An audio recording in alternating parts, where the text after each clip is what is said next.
diabetes, often a misunderstood disease, and there are some staggering statistics that health experts say create an issue of epidemic proportion. Diabetes affects approximately 80 million Americans, and an estimated 6 million are undiagnosed. 1/3 of all adults over 65 have it, and our nation spends $175 billion a year researching and treating it. The Centers for Disease Control and Prevention now estimate that 1/3 of the U.S. population born after the year 2000 will develop diabetes in their lifetime. What is more alarming is that diabetes can linger, remaining in the pre-diabetic stage and go undiagnosed during a period when it could have been prevented. Let's go to our field reporter, Laura Watson, who has more. Thanks, Janet. As you said, diabetes is a disease that affects many people who may not even know that they have it.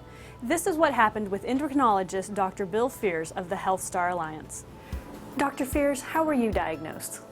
Well, that's very interesting because I was taking care of patients for many years with diabetes and really had never checked my blood glucose that often.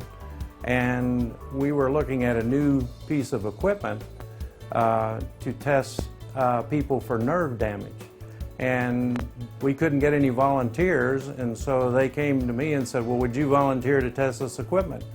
So they did what's called a nerve conduction velocity, which then showed that I had neuropathy. And when that was done, they said, you know, looks like you may have a problem, doctor. And so I said, well, I better check my blood glucose. And I checked my blood glucose and it was normal. And then I checked my blood glucose 2 hours after I ate and saw that it was elevated and realized that I was starting to develop type 2 diabetes. What types of diabetes are there?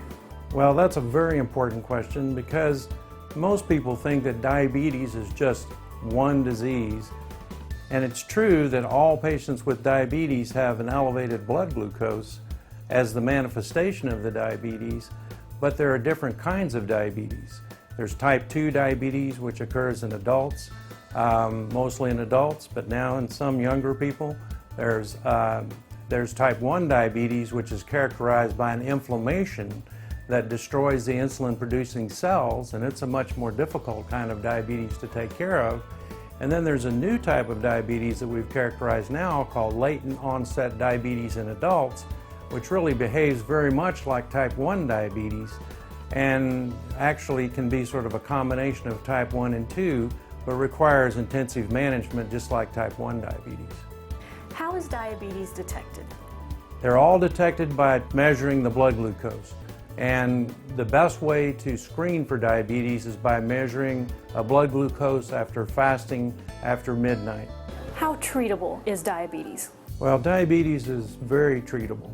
And it not only is it treatable, but it's extremely important that you get it treated.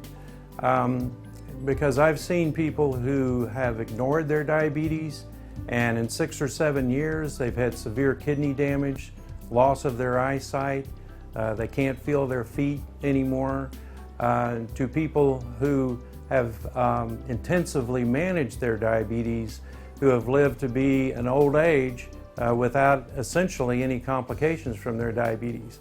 So it's just like night and day whether or not you control your blood glucose.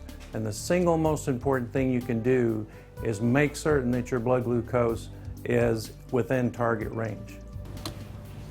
If you have any questions about diabetes or think that maybe you should get your blood sugar levels tested, you should first start with your primary care physician. They can do the initial test and then guide you from there. Here are some of the risk factors you might consider that could lead to diabetes.